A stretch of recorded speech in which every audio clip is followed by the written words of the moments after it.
is Bean to Barstool, a podcast that looks at the intersections of craft beer and craft chocolate. My name is David Nilsson. I'm a professional beer writer and an advanced cicerone, and the creator and host of this show. The music for this episode is by my dear friend, indie folk musician Anna P.S. You can find out more about Anna's music in the show notes or at her website, annapsmusic.com. You can find links and information about our guests in the show notes as well. I hope you enjoy this episode of Bean to Barstool.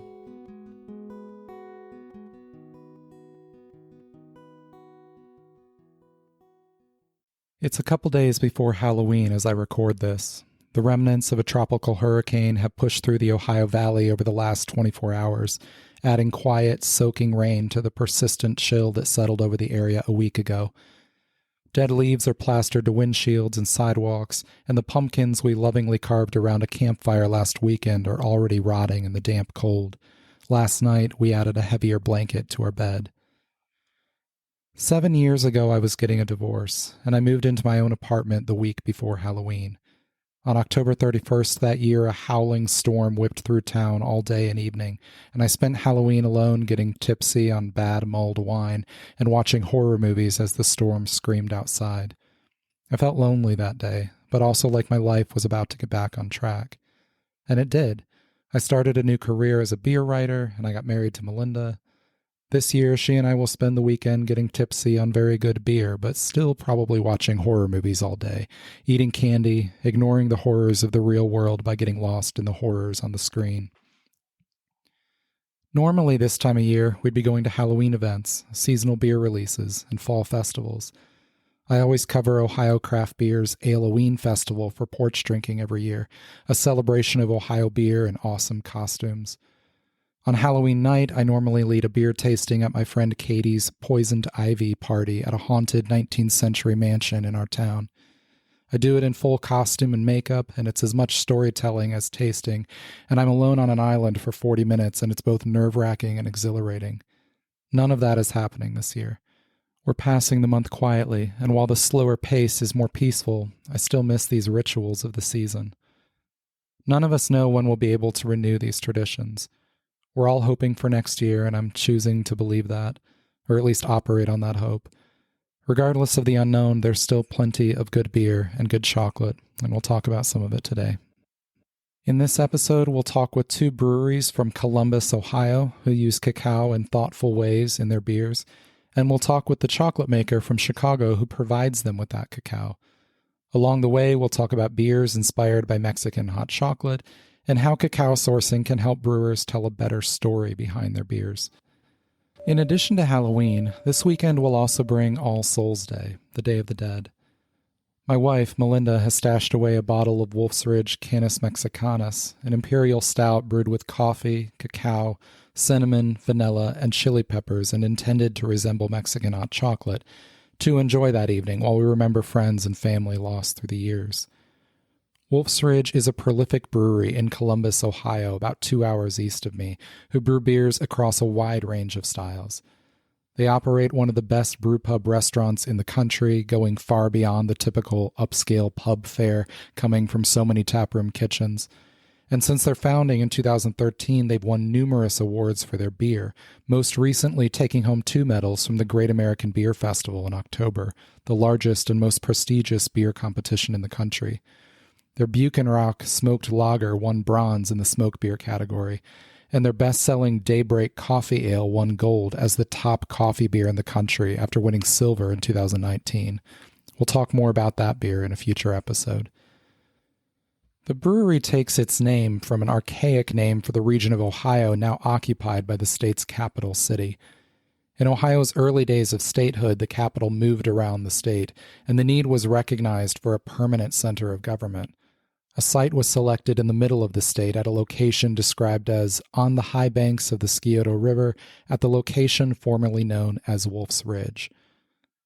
Beyond giving the brewery its name and its logo of a single wolf, the name that hints at Ohio's former identity as a feral frontier has influenced some of the brewery's beer names as well. Wolf's Ridge year-round Imperial Stout is known as Dire Wolf, and the brewery periodically releases a spiced version of the beer it calls Canis Mexicanus, or Mexican Wolf. I spoke recently with Wolf's Ridge head brewer Chris Davison to talk about Canis Mexicanus and his use of cacao in this and other beers. Yeah, I think we've used chocolate mainly in the form of cacao nibs in dozens of beers over the years, most of which have been single keg infusions or small batch things at the pub. Yeah, the best known is the Canis Mexicanus, and that's just part of like 7-ingredient spice load that beer gets. So it's not a particularly chocolate forward beer, but it's a nice component that complements everything going on.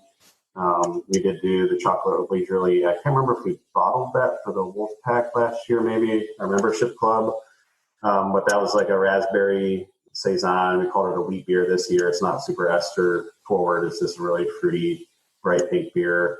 So chocolate and raspberries is a pretty natural combination. Like what else? One of the other ones, another Dire Wolf Imperial Stout is we do a Cocoa Joy and a Coffee Joy. The Cocoa Joy is vanilla, cacao, and coconut, and then the Coffee Joy is the same thing plus coffee. And so kind of like that Mountains Bar profile there. One of the really fun ones that I thought that we did late last year. This was a single keg thing, and I feel like I wouldn't be able to convince everyone to let me do a large batch, but we had a key lime kettle sour. And it was just a really super bright tart beer, a lot of great lime flavor. I liked it on its own, but then we added cacao and coffee to it. And so everyone thought it'd be really gross, but actually adding that kind of chocolate and coffee component was a really fun play use of it. How did those work together with those bright lime flavors with the cacao? They're definitely contrasting, but it kind of toned down the tartness a little bit. The aroma was almost all chocolate and coffee, and then the flavor was mostly sour and lime, but you still tasted plenty of chocolate as well.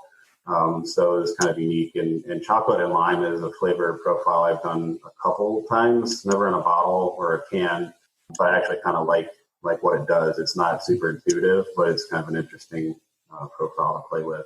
I had Canis Mexicanus recently. Why don't you tell me a little bit about the story behind that beer? Sure. I think, originally I was just really enamored with Mexican cake from Westbrook and Hunapoo's from Cigar City, and looking to kind of emulate those beers, but put our own spin on it. And so, the first thing that I wanted to do was deeper dive with the pepper or spice component. So I think both of those beers use fresh habaneros. Habaneros have a little bit of flavor, but it's mostly heat. But, if you want like a bright green pepper flavor, then I think like a jalapeno makes more sense. So like in IPAs, we've done like habanero IPA, but we always also put jalapeno, even if we don't say that. But putting that in a stout didn't make sense to me, fresh pepper. So the local spice shop, they're called North Market Spices, had all these beautiful dried smoked chilies. And so I kind of just went down the line, and they probably had a dozen or more of them, and smelled every single one and kind of just started building a profile of this one doesn't smell good to me, or this one's too spicy, or this one's too sweet or fruity smelling. And we picked smoked anchos, serranos, chipotles, and then Erva pepper, which I think is technically not quite the same genus of pepper. It's a different plant. It's usually flaked, but it's got this really rich, like chocolatey, earthy character to it. And so those coming together add heat, which is more on the back of your throat than on the tip of your tongue, the way a fresh habanero might give you. And then, but then there's all these like rich, like raisiny and date kind of characteristics that you get, and a little bit of like smokiness. And then from there, we added cacao nibs and a little bit of coffee. It's also not a coffee forward beer. We do a version that is coffee forward called Canis Mexicanus Double Espresso. But the coffee is just kind of like half of our normal coffee dosage for a coffee beer. So it's just, again, just complementary. And then vanilla bean kind of rounds it all out. Vanilla is one of those things that makes every beer better pretty much. I imagine working with those peppers, there's probably a lot of trial and error. What went into figuring out dosage and, when you're adding that and getting the profile that you wanted? Originally, it was just adding some to a 6-barrel worth of Imperial Stout at a time. And we were, for a professional brewery, it was really kind of convoluted. We'd have to jump the beer either out of a half barrel or move beer out of a tank into a corny keg because we could pop the top off. For those that don't know, corny kegs, what a home brewer would use, those old soda kegs. But you can pop the top off and stuff a sack of ingredients in there very easily and safely. Some people will take the spears, blind them out of a keg and put stuff in an actual tanky keg, but that's not very safe to do, so we don't do that. But in any case, so we just stuff some peppers and coffee and whatnot in there and then let it sit and kind of taste it each day. And we found a really good ratio that worked within 1 to 3 days. So it didn't have to take a lot of contact time, use a little bit more ingredient, but then you can turn your tank or turn your kegs quicker and get it on tap faster and sell it faster. But their peppers are peppers, and anyone who eats hot, spicy foods or works with peppers, they're always a little bit different. So sometimes the art of making that beer is a little bit of just eyeballing it. And I think every time we've done it, it's been a slightly different ratio just because these anchovies are really kind of dried looking and they're not as moist and raisin forward as the last batch. So we need less or more or whatever it might be. These chipotles taste really spicy, so let's dial those back.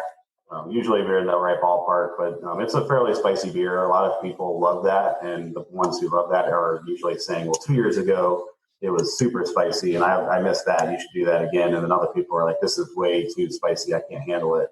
So we're kind of like on the fine line of that.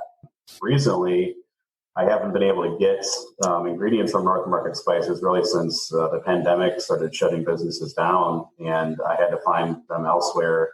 So we ordered a bunch of anchovies for a beer from a small company in New Mexico, and they really seemed to know their stuff. I was really excited to use their peppers. They looked right. They smelled right. We put them in the beer, and it was undrinkable. It was so hot.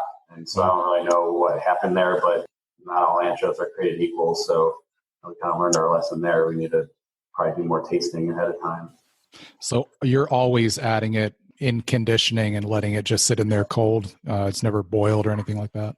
So for cacao nibs, peppers, coffee, all of those ingredients, most ingredients we add are on the cold side, professionally in the bright tank, or like a secondary conditioning.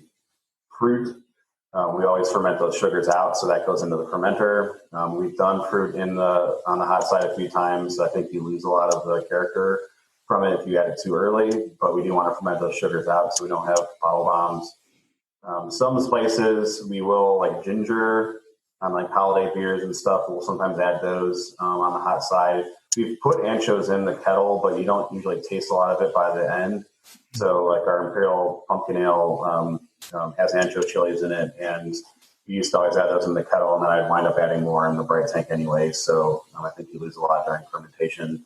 But yeah, chocolate-wise, the nibs are always going on the cold side. But we're actually brewing a beer next week. It's going to kind of be like a brownie batter pastry style thing. And for the first time, I bought chocolate chips and nibs. So it's like real chocolate that we're going to melt into the kettle at the end of the boil. And then we're going to also add nibs on the backside and on the conditioning to kind of round out that character. So I'm not entirely sure what we're going to get out of it. I know a lot of people add their chocolate on the hot side, so I'm really curious to see. Hopefully we get a slightly richer, sweeter chocolate flavor by doing both. We'll be right back.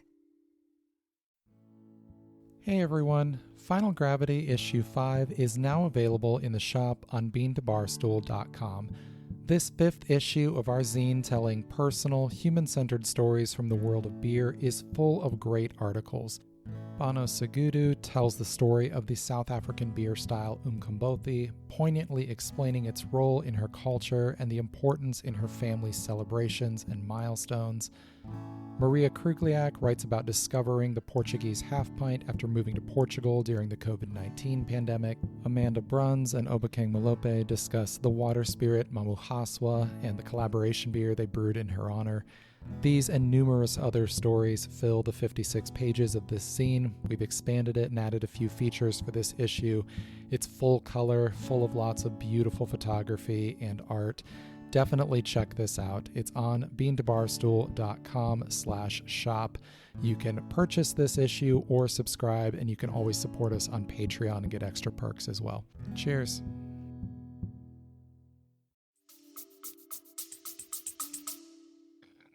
Chris mentioned a few specific beers that inspired Canis Mexicanus, including Westbrook Mexican Cake out of South Carolina and Cigar City Hunahpu out of Florida. Along with Perennial Abraxas out of Missouri, those beers have inspired countless breweries like Wolf's Ridge to take their own swing at a beer inspired by spiced Mexican chocolate drinks. Some omit the chocolate but keep the spice, some add coffee, some add more or less chili heat. Aslan Beer, Latitude 42 Brewing, Gizmo Brewworks, Copper Kettle Brewing, Conclave Brewing, Weldworks Brewing, Benchtop Brewing, Branch and Bone Artisan Ales, Darkness Brewing, New Realm Brewing. The list goes on and on. Most of these beers are highly limited releases, but one California craft brewery, one of the largest in the country, widely and regularly distributes their own interpretation, and they went deeper down the chocolate rabbit trail than most with developing this beer. Stone Brewing Chocovesa was originally intended to be a one-time beer after the recipe was selected as the winner of a home brewing competition. The release was so successful, however, that the brewery decided to bring it back, and they went all in on the chocolate component. After working with Belizeum Artisan Chocolate in Belize to source cacao, they brought it back to their San Diego brewery and made chocolate themselves. They roasted the beans, made chocolate liquor, the raw chocolate used to make chocolate bars and confections, and then added it to the beer. There's a link in the show notes to a video of Stone founder Greg Cook explaining more about this process. After being released annually as a winter holiday seasonal, Chocovesa proved so popular the brewery made it a much wider release, and the production needs now prevent Stone from making the chocolate themselves. Instead, they have Belizeum process the cacao into chocolate and send it to them. The cacao is a Trinitario variety that has been hybridized with a Belize Criollo variety, and Belizeum describes it as bright and fruity. The roasting temperature and time are at the lower end of the standard range to preserve flavor. Then they send it north to Stone. My wife recently bought a case. Back at Wolf's Ridge, the chocolate needs are on a lower scale, and Chris shared with me the details of how he sources his cacao for Canis Mexicanus and other beers. So the one ingredient that I never really cared for from North Market Spices was their cacao, and I didn't really know better. I loved everything else I always got from them, and it smelled good, but it always kind of smelled like cinnamon to me, and I'm not entirely sure if that's how they were storing it or who they were buying it from, but it was probably just the origin, now that I know a little bit more. Different origins can, just like coffee or vanilla, they can taste and smell drastically different. It wasn't giving me a super true, like fudgy, chocolatey character. And when I wanted to make like a chocolate clear sky, which is our 5% blonde female, when you're putting chocolate in a beer like that, you want it to taste like chocolate, and there's no stout flavors that kind of mask it or blend that out. So in Canis Mexicanus, there's already cinnamon, so I never really thought twice about it. But then when I wanted that true chocolate flavor and really to notice it, I realized that the nibs I was getting from them weren't working. So I went looking and I found Ethereal Confections just searching on the internet, and they offered bulk pricing, which wound up being cheaper than North Market Spices. And they usually carry 5 to 7 different origins with descriptions of each one. Their sales rep was super helpful, and they're always willing to send me samples, and they carry chocolate chips bars and the nibs. Their selection does rotate and change like any kind of single origin ingredient as the seasonality goes. They may gain or lose Ugandan or Nicaraguan nibs, but that's kind of the fun of it to some extent. But yeah, just kind of just looking for a different or better option. And then the first time I ordered a box of nibs from them, and I opened it up, and it was just in my face like straight chocolate, and I realized like this is what I want. And so there's plenty of people I'm sure that you can get really good nibs from, but that was really eye opening to see how drastically different 2 different origin nibs could be. Which origin nibs did you end up going with from them? So that it will change based on what they have available. So I'm usually kind of building it to the beer. If I want it to be a really chocolate forward character, then I'm looking for ones with descriptions of fudge or true chocolate. They'll use like that a lot. And then other ones will sometimes say spicy or cinnamon or I recently bought some nibs for this anniversary beer that we did. It has a blend of like 11 different beers in it. There's like stouts and barley wines and pumpkin ale and stuff in this beer. And so those, I bought really unique nibs that had notes of walnut and banana as well as chocolate to them. So sometimes this depends on the beer, but if I want a really chocolate forward beer, then I want a really true chocolate characteristic nib. I feel like Ugandan nibs and Ecuadorian nibs are the ones that often have those characteristics from what they've listed, but I don't know if that maybe even changes from farm to farm or within countries. So I don't know if that can hold true across the board or not. Tell me a little bit about that anniversary beer. I know you mentioned it over email, but it sounds like quite the giant monster of different beers together there. Yeah, so it's a really fun beer. We wound up we barrel aged a lot of pumpkin beer last year, and then partially due to COVID, partially due to having like too many brands out at once and whatnot, we realized we didn't want to release too much pumpkin beer in bottles all at once this fall, and so we were trying to figure out what to do with this pumpkin beer. And we started bouncing ideas off each other and came up with this idea of doing a blend or like a cuvee. And Jackie does stuff like that all the time, and a few other breweries do. And so we started looking at what we had on hand and what could really make an interesting beer. And so we started with kind of a base of almost 50% of the beer is just bourbon barrel pumpkin ale. And then you got a little bit of the spice profile of that poking through, some of that ancho heat poking through. But then the other half is about 25% or 30% is different imperial stouts. We've got some bourbon barrel direwolf in there, some maple syrup barrel-aged direwolf in there. There's a maple syrup barrel-aged Magellan, which is a maple syrup stout. So there's a lot of like maple character and sweetness coming through in the beer. And then we have an imperial mocha stout that was not barrel-aged. A little bit went in there. We had some bourbon barrel barley wine and even a bourbon barrel-aged Belgian triple from 2017. We had a little bit of that left. We blended in there. And then a little bit of our smoked lager Buchenrauch went in there as well. So it's a pretty complex beer, but it's nice one up about 10%. Looks like a stout, but it's a little bit thinner, easier drinking. And it's currently it's been aging for about 3 weeks on boatload of those cacao nibs. I was going to ask, how long do you typically let a beer sit on nibs? So more often than not, just out of interest in tank space and capacity and trying to get beer through the system, we've historically given beers about 3 days. More if we can, depending, but it all depends on the ingredients. So chocolate or cacao, vanilla, the longer you can let it sit, the better. You're going to get more and more flavor out of that. The alcohol and the pH of beer is a really great solvent, and will keep extracting those oils and flavors out of those ingredients. However, things like coffee will start getting astringent or too strong in flavor over time. Cinnamon's another one. So coffee, cinnamon, usually 3 days is the longest I let them go. At about 4 days, I'm usually like, this is too much coffee, or this is starting to get too astringent or sharp tasting for me. So I want to get it off. So a beer like Canis Mexicanus, and the chilies is another one. We don't want to get too spicy. So because we all had it at one time, usually 3 days, but a beer like this, we had an open tank. We have the second facility now, so it's a little bit easier to come up with an open tank sometimes that we can let sit. And so because it's a little bit of a lull in sales right now, it's like, let's just let it sit until we absolutely have to pull it off those nibs. And so it'll be a really nice chocolate forward beer because of it. We'll be right back. Hey everyone, my book on pairing craft beer and craft chocolate is available now on Amazon and on the Bean to Barstool shop. Pairing Beer and Chocolate, a guide to bringing the flavors of craft beer and craft chocolate together, is out now.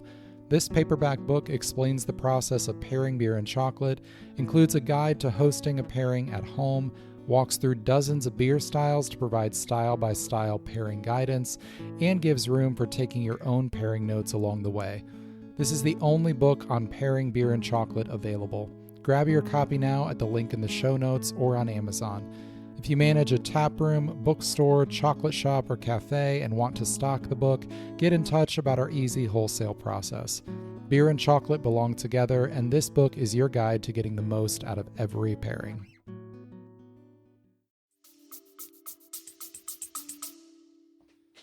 We'll hear more about Daybreak in a later episode looking at coffee in beer and chocolate, so keep an eye out for that. Not far away from Wolf's Ridge, another Columbus brewery also dials the number for Ethereal Confections anytime they're planning a chocolate beer. Seventh Son Brewing brews the standard range of craft styles, as well as eclectic limited releases that offer recognizable flavors with unusual but thoughtful interpretations. Their Kahwa coffee stout mimics the flavors of an Arab coffee drink. We'll talk more about that one in a later episode as well. And their decorative gourd turns the pumpkin beer format on its head with butternut squash and garam masala spices. The gorgeous artwork they commissioned from artist Will Fugman for these releases puts me in a contemplative headspace even before I've tasted the beer. I talked recently with Seven Sons head brewer Colin about their use of chocolate, their relationship to Ethereal, and the actual process for using cacao to brew one of these beers. It's really funny. Like, we get solicited for, vendors just contact us constantly. You get emails from every hop farmer in the state. You get emails from anybody who makes a fruit flavor extract anywhere in the world. It's a bombardment of people trying to sell you stuff. And one day out of nowhere, this box shows up at the brewery with 3 chocolate bars and a couple bags of cocoa nibs in it from this company. And we're always like, great, chocolate bars. That's awesome. They were delicious. And the cocoa nibs were actually very good. It was Haitian, Ugandan, and one other source, one varietal, I don't remember. And like the lady's card was in there and stuff. It was just sort of like, I was like, I like the chocolate bars quite a bit. And the cocoa nibs sit on my desk for about a couple of months. And it came time to do, we had already started a batch of Fox and the Stout. And the stuff had shown up, and it was like time to do a second batch of Fox and the Stout. We decided to do 2 last year. And I was kind of like, well, you know what? I'll give these guys a shake, see what the prices are like. And because the Ugandan bean definitely had like this really nice, like extra layer of chocolateness to it, as opposed to like dark fruit or whatever. Like, cocoa nibs, like a lot of different things. This one was just straight up like, if you want to know what a bag of chocolate smells like, this is a bag of chocolate, as opposed to chocolate with nuance. So I contacted them, and their price was exactly the same per pound that we were paying through our other supplier after shipping and everything. So I was like, sure, why not? Let's get these in and give them a try. And they were great. So we made the change to using all their beans for anything we put chocolate in. It was one of those funny things. It was like 99.9% of the time, if somebody sends me shit, it ends up in the garbage. We get a lot of like stuff that goes straight into recycling, like mailers about glassware and stuff. But like, they threw a chocolate bar in there, so that obviously got our attention. And the quality of the product was like obvious. Like, you just smelling them, there's like, oh, this is really high quality stuff. And then once I looked at the price, and the price was just as good as what we were paying for our previous thing, I was like, there's no reason not to use this. So, with all of those different origins for cacao having different flavor profiles, how much does that come through in the finished beer when you're layering in all these other flavor components with that? Honestly, like, I think I'm not 100% sure, I guess I would say. What I do is I use probably about 80% Uganda and 20% Haiti. And the Haitian nibs have like a real nice, like, cinnamon spice, kind of like almost warmth to them, where, like I said, the Uganda stuff is just screamingly chocolate, just chocolate. And what that did was it really made our beers punch higher in terms of like that perception of just straight up chocolate. Mm-hmm. And that's what we're going for. We're making this giant, like the Fox and the Stout, for instance, we're making this giant imperial stout, has salt, has all the roasted malts and things that you would associate with that kind of a beer.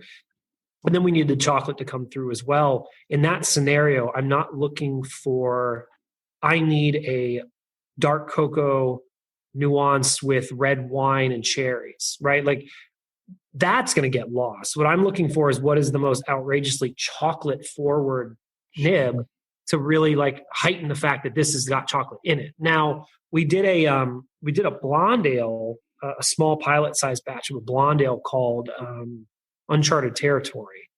And that was a blonde ale with cocoa nibs in it and vanilla. And that could potentially be one of those scenarios. Again, we used the same mix and it turned out great. But that could be one of those scenarios that if we wanted to do some kind of level of comparison, take something as minimal as a 5% blonde ale, minimally hopped, no real malt presence, low ABV, low hop esters. And that would be a really interesting canvas to put different cocoa nibs on to see really how much of that nuance can show up. That mirrors some of the transition we've seen in the last few years with pale, lower strength coffee beers as well, right. of being able to allow that coffee flavor to come through with a little more nuance. Right. With wanting that big, intense, just sort of abstract chocolate flavor, what do you do on the malt side? I mean, some of those dark malts, of course, can have chocolate-like character. What are you building around that to really amplify the chocolate? It varies beer to beer, but like with the Fox and the Stout, that one, knowing that we were gunning for it's inspired by a brownie from a neighboring cafe, the Fox and the Snow coffee shop, just a block or two up from us. They do a really large brownie of things like 6 inches square or something, and it's thick. It's got a bunch of salt on top of it, like Maldon sea salt on top of it. And that was the inspiration for that beer. So knowing that we were going after this dessert profile as opposed to just imperial stout with chocolate, we were literally trying to make a brownie beer. That was like necessitates a lot of caramel malt, but it needs to be sort of that medium caramel malt that just says caramel and not necessarily dark fruit. Because again, if you start plugging away at these ingredients that are like raisiny, plummy, cherry, you start getting a lot of that. It's some level of acidity developing with those darker roasts. You start getting that, and it sort of skews away from just your intention of just chocolate. So we're looking at like medium caramels to really give that sweetness and that caramelization flavor without a lot of dark fruit characteristics. And then the roasted side of things is like it's a mix of some straight up chocolate malt, pale chocolate malt, which we use quite a bit of. It's about a 240 Lovibond chocolate malt as opposed to something that's up in the 350s or 400s. So you get a much like mellower milk chocolate type performance out of it as opposed to like a, bitingly hard, dark chocolate, super roasted chocolate malt. Pretty much everything we work with is British in that regards. And then, and this beer doesn't use any, but we will use a small, and other ones we'll use like a really small amount of roasted barley or black malt or a midnight wheat from Breeze to add extra roast depth. And that's something that we might keep in a really, really small proportion to if you're like looking to accentuate like a dark chocolate character within a beer, as opposed to the Fox and the Stout really being focused on like a milk chocolate type. When it comes to actually using the cacao, are you just steeping this during secondary, or what are you typically doing? So it goes in after fermentation's finished. We'll drop the temperature on the tank to usually around 60 degrees to encourage flocculations. We'll drop as much yeast out as we can. And then, if there's dry hop involved or whatever, that happens at the same time. But we have our hop cannon. It's this giant pressurized vessel on wheels. It's like big conical. It's like a little mini fermenter, basically. And we use it to dry hop all of our big tanks. And it's nice because it does dual duty and that it can be reconfigured with a series of mesh screens to hold ingredients, and then you can recirculate beer through it. Mm-hmm. So when we're doing hops, you throw all the hop pellets in and pressurize it with CO2 and just blast them up to the top of the tank with air, with CO2 pressure. With the cocoa nibs and coffee beans and spices, we'll actually bag all these ingredients up in mesh bags, put them in the screen system within this thing and flood it with beer. And then we run a recirculating loop on it for up to 3-4 days at a time. We're all during the work day, the pump is on and the beer is moving. And then at the end of the day, we shut it down, go home, and the thing sits packed full of beer. And you end up with this ultra insane infusion the next morning that gets pushed into the tank and then recirculated again, and et cetera. So most of these beers are occasionally 2 days, but generally 3 days. And then sometimes 4 days on the long end to get after just that recirculating character or that recirculating time. You're tasting the tank, and then usually by day 3 or 4, you're like, oh, there it is. It's in there. It's potent. It's good. We can shut it down and proceed to package or whatever. So you said you're doing 60 barrel batches typically with something like Fox and the Stout? Yeah, Kawa's been a 30 in the past just because it's a little that high of like that heavily of a spiced beer can be a bit polarizing. So we didn't want to risk like putting out a ton of that and having it sitting around longer than it needed to. Same thing this year. We'll probably do another 30 barrel on that one just to play it safe. That Cocoa Blonde Ale, the Uncharted Territory, was a 15 barrel pilot. That was going to be just like a little taproom only thing. It was one of the last beers that we brewed that was supposed to just be draft before the shutdown. And so when the shutdown happened, we already had it in tanks. So then we just scrambled and got cans printed for it and released it as a special release can. So. Sure. And I know this would vary beer to beer, but how much cacao is it taking for a given volume of beer to really infuse? Oh, man. I want to say, I think a comfortable number is right around 2 pounds a barrel. Because I want to say like the Fox and the Stout is something like somewhere between 100 and 140 pounds of cocoa nibs for a 60 barrel tank, and something like that. The Kawa is much lower. I think in a 30 barrel tank of Kawa, we're only doing like 20 pounds of nibs or something like that, or 15 pounds of nibs because it's part of a bigger melange. And then the I don't remember off the top of my head. I can get those details for you later. But the being that the Uncharted Territory was a weird one because it was sort of like this beer is all about cocoa. The entire point is chocolate, but it's also a very tiny beer with nothing else going on. So where's the right balance in terms of intensity? We don't want to just waste money by dropping 100 pounds of cocoa in it if it only needs 20 because it's such a small beer. And I don't remember what we ended up settling on, but it's one of those things too with the recirculating. You can always wait a little more time and pull every little bit out. And then even then, if it's not quite where you want it, and if you have time in your schedule, just order some more and do it again. And on the other side, if you do too much, you just get your character sooner and you've spent a little more money than you needed to. But in the grand scheme of things, the chocolate's not really wrecking the profit margin on these beers. Sure. Do you find any sort of diminishing returns with increased rate of cacao, like you might with hop utilization, where you're getting a little less per volume if you increase the amount? Maybe I would say on first flush, no, because of how insane. Like when I talked about that recirculating system, and we seal it up at the end of the day and go home. The next morning when you come in, it smells like a can of Hershey's syrup. Like it's the ratio is chocolate well beyond beer. You don't even smell beer at that point. So there I'm looking at a thing like if we were to replicate this in a 60 barrel tank, if we put 400 pounds of cocoa nibs into a 60 barrel tank, it'd probably turn out tasting like that. So I don't know that the diminishing return thing necessarily, because I've seen just how intense it could potentially get.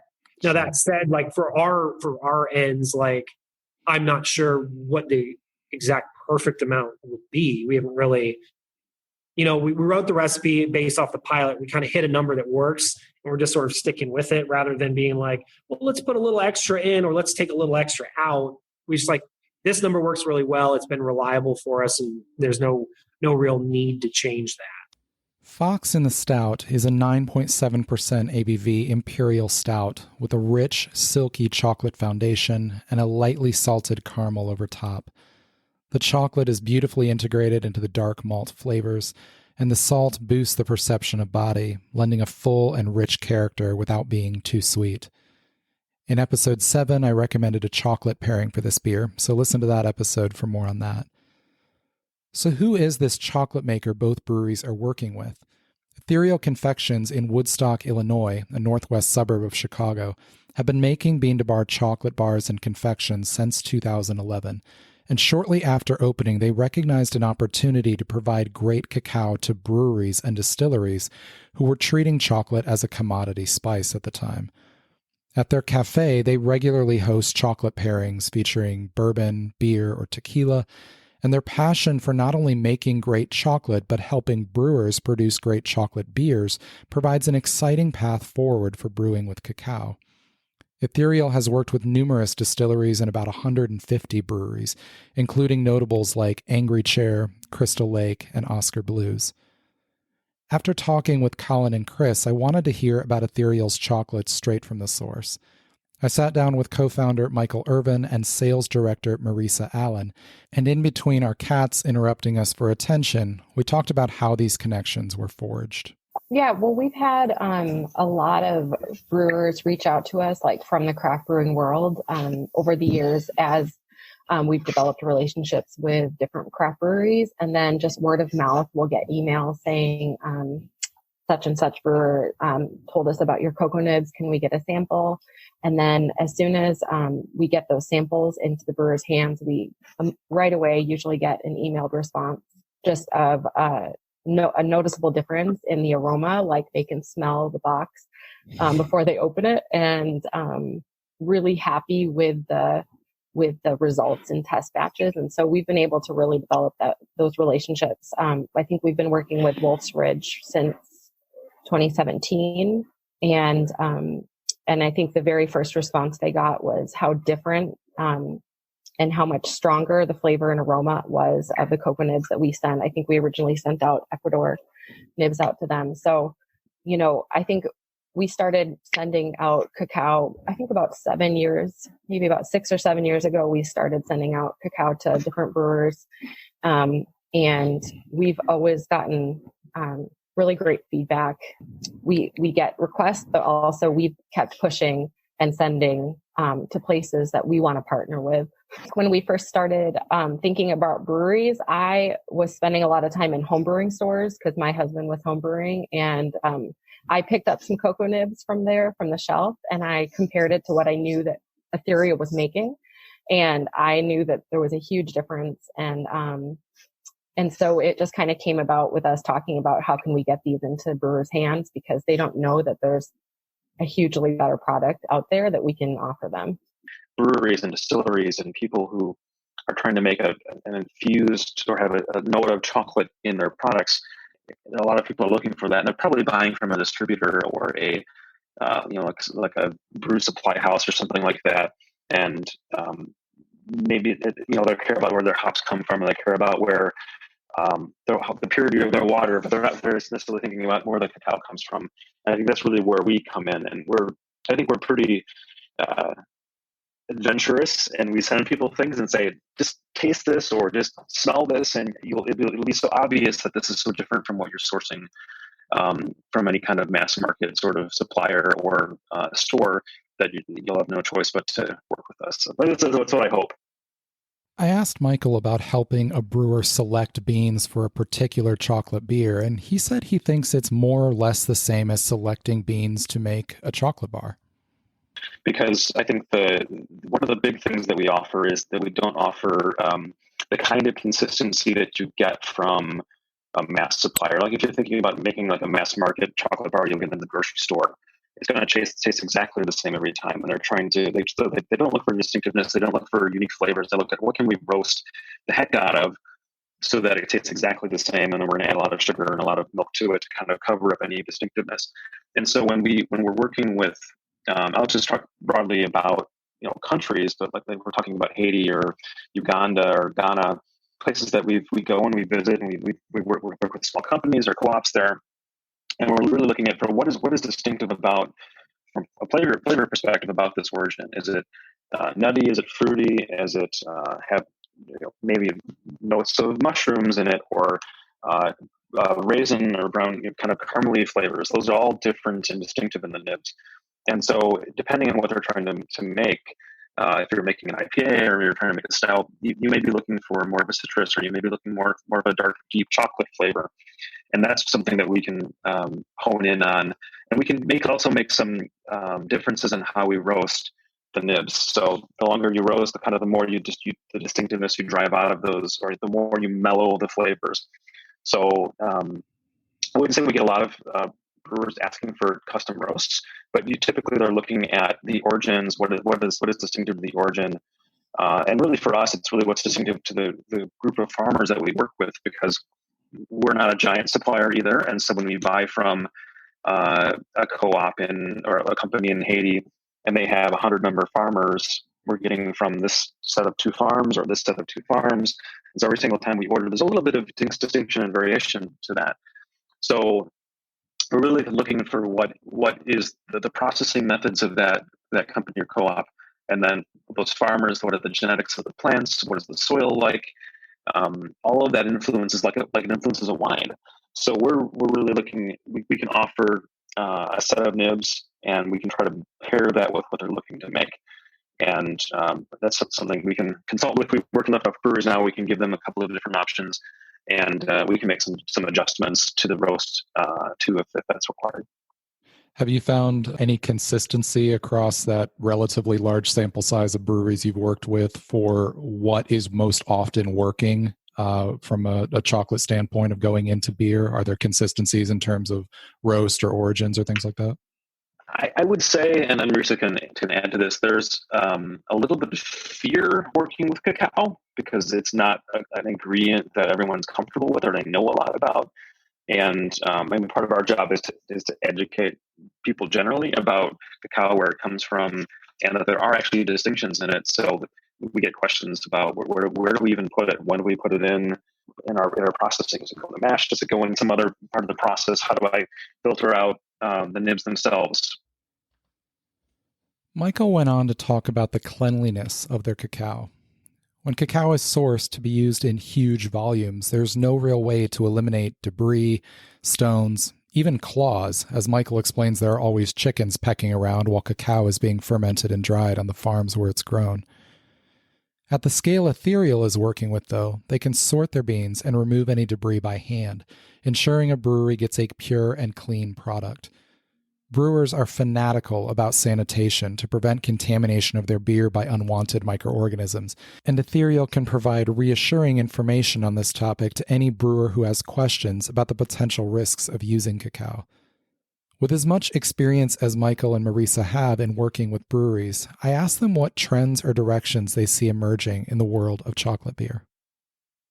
Yeah, we definitely, I think over the last year since we've started sourcing from Ghana and Uganda, we've had an increased interest in those origins. They're a really pure chocolate aroma and flavor. There's not a lot of variation. Some of the other origins that we source from are more citrusy or have more of a cherry note. These are just really pure chocolate malt. So definitely over the last year, we've had more interest in Uganda and Ghana origins.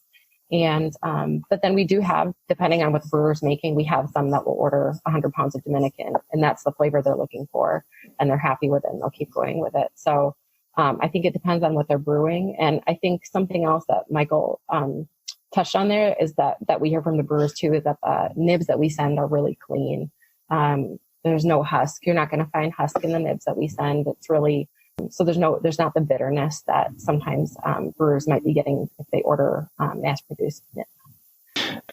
I feel like when you're starting to taste beers, you're thinking about you're not adventurous, you're kind of like a mainstream, and then you suddenly start appreciating subtle differences, and you're like, let me try something different, and then suddenly you're kind of a connoisseur, and you're really picky about things. And maybe that's the way that starts with chocolate. You think about it, like you're thinking about it, like a stout or a porter or something that has a really deep, really powerful chocolate flavor, and then suddenly as you work with it and you think about possibilities, you're thinking like, I can add a subtle chocolate note to this IPA or this other thing that I'm working on. Or you might think about, how can I marry chocolate and coffee together in something? And you're starting to think of chocolate as or the cacao flavor as a note that you can add, and that can augment any products that you're working with. So that's, I think, kind of the progression that we see over time. People want something that's very specific chocolate flavor, and then as they work with it, think, okay, I can use this in other ways, things I didn't even think about before. And then there's surprising flavor combinations, and we've even had some conversation. I don't think anybody's moved forward with it yet about other parts of the cacao plant. So cacao comes in a pod on a tree, kind of almost like a mango, and the seeds are inside. We call them beans, but they're seeds of that plant. And there's the pulp inside, so we can source the juice from that, or the pulp. And people are starting to think, okay, what else can we do that's unique, distinctive? And the pulp from the cacao plant is kind of a pineapple-y sort of flavor. So can we incorporate that too? So as people are, there's a lot of competition, and people are trying to do something distinctive. we're always open to like, okay, what else can we do? What's exciting, or what's new? What's something that someone hasn't done before with some of these flavors? How we can combine them with flavors to come up with something new and surprising? And I think that's what's exciting for me to do. And that's what some of the more enterprising craft brewers are looking to do. The emerging possibilities in the use of cacao in brewing is analogous to what we've seen in the coffee beer segment in recent years. Brewers have infused beers with coffee for a couple decades, and until just a few years ago, most of those beers were porter or stout styles. These styles often have coffee-like flavors from the roasted malts used in their recipes, so coffee seamlessly fits, but often gets lost as a sort of abstract flavor of coffee without any deeper nuance of origin or roast. Over the last 5 years or so, though, we've seen more brewers experiment with other beer styles to highlight the unique flavors of different coffees. Everything from blonde ales to IPAs to sour styles are now being brewed with coffee, a subject we'll explore more in an upcoming episode. Craft chocolate in general is a decade or so behind the revolution in good coffee, and Michael pointed out that we're seeing that lag in how cacao gets used in beer. That's changing, though, as brewers become more savvy to the nuances of cacao. I look forward to seeing cacao beans, pulp, or juice used in a growing variety of beer styles in the near future. Orpheus Brewing in Georgia recently brewed a sour ale with cacao fruit, then roasted the beans to make chocolate. I'm hoping to talk with their founder in an upcoming episode. If you've heard of other creative uses of cacao in beer, let me know. Marisa broadened this point by explaining she's receiving more questions about specific origins of cacao, rather than brewers just thinking of cacao and chocolate as one single flavor. I mean, I'm definitely getting a lot more origin-specific questions. So I feel like brewers are becoming aware of the differences in the flavors of the origin, the flavor profile. That is something that does like change for us every once in a while, our origin offerings. So we typically have 4 to 5 origins, and brewers typically do want to try a few of those before committing to an order. And that's great. We are definitely getting more specific questions about each origin, what the flavor profile is. And then as Michael mentioned, I think we could see more people wanting to experiment with the pulp, the cacao pulp, and the whole pod, and kind of the fruit that comes from the cacao. And that might be an interesting option for somebody that wants to play with like a lager or a pale ale. And so that's something that we've worked with some farmers in Ecuador on getting some pulp sent up in packet form. I think the farmers are still working on the best way to ship that.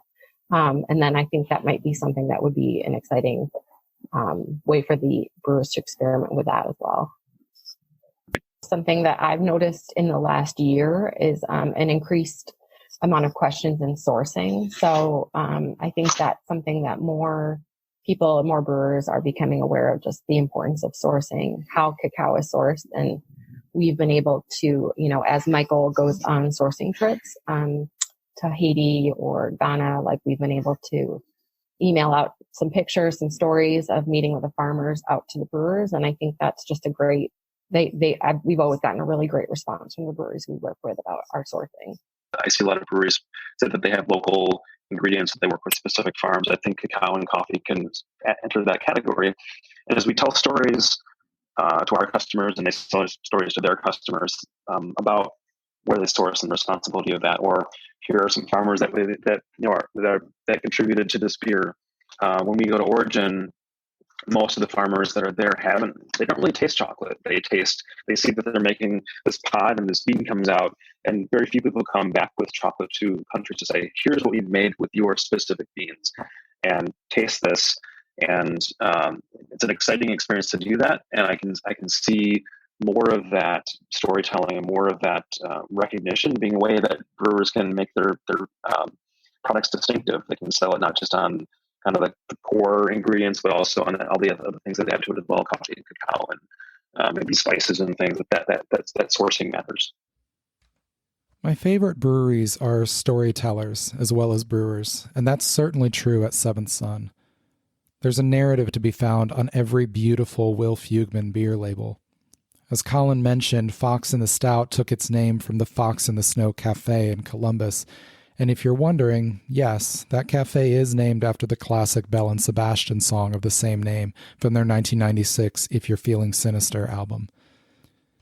The label art for the Fox and the Stout can is a realistic rendering of a fanciful concept. 2 cacao pods are shown. One is partially cut away, showing both the outer skin transitioning from seafoam green to blushing red, and the inner pulp and seeds. The other pod is completely open, and nestled inside it like a baby bird waiting to hatch is a red fox, its legs snugly tucked beneath it like it's going to slumber away the winter until the new growth of spring. Like the song, the image is both beautiful and deeply lonely. Most of us have known seasons where we felt that isolated, like we're locked inside our own private shell until the season of loneliness passes. I imagine many of you have felt that way over the last few months, when it's been nearly impossible to safely and responsibly commune with friends, family, or even the fascinating strangers you meet at a brewery or bar. The song itself is about loneliness. The opening lines read, "Fox in the snow, where do you go to find something you could eat? Because the word out on the street is you are starving. Don't let yourself grow hungry now. Don't let yourself grow cold, fox in the snow." As with most of the band's whimsical tunes, there is an element of hope, however, that perhaps this lonely soul might indeed find warmth and comfort. Winter is on its way, a time when many feel cold and isolated to begin with, and that's likely to be worse this season as options for indoor socializing are restricted. Brewery tap rooms, if they're open at all, are at limited capacity. The kind of human contact so many of us find comfort in, whether it's intentional or incidental, is scarce. And it's all compounded by the near constant anxiety about getting sick that so many of us are dealing with right now, as well as political anxiety around a highly contentious election. As our opportunities for in-person connection are reduced, it is more important than ever that we keep close to our loved ones however we can. From drinking beer with friends over Zoom, to pairing bourbon and chocolate with my brother-in-law over Instagram Live, to watching movies and texting snarky commentary back and forth with my sister, to talking on the phone with a dear friend, to writing actual, honest-to-God letters to friends near and far, I've been doing what I can to maintain meaningful interaction. Even doing this podcast provides opportunities for that. I said when I launched Bean to Barstool that you could think of it as a dream journal, written in the complex alphabet of beer and the eloquent vocabulary of chocolate. But maybe it's more like a series of letters sent out into the world of like-minded lovers of good chocolate and beer. It can be easy to feel like that fox nestled away in its cacao pod, separated from the world. But if we take the moments we can to find connection, we can peel back that shell even in this cold season.